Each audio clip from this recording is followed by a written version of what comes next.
Hi, welcome to the Microsoft Teams workshop by me, Matthew Haynes. I'm really glad that you have been able to attend or take part in this workshop. Thank you very much for that, and I hope that what I've put together for you will help you understand a little bit more about Microsoft Teams and how you can use it as a teacher.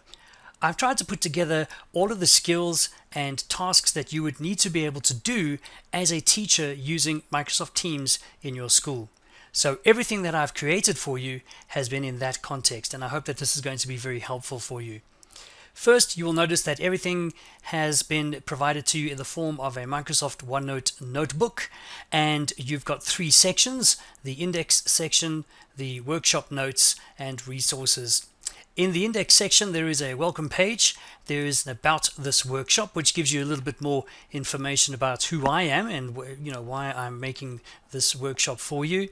Then we have the workshop index page, and that is a link to a list of all the things that we will be doing in this workshop. We have 20 various items, from getting started all the way down to nice to know features, and all of these are hyperlinks. You can click on them and access those sections right away.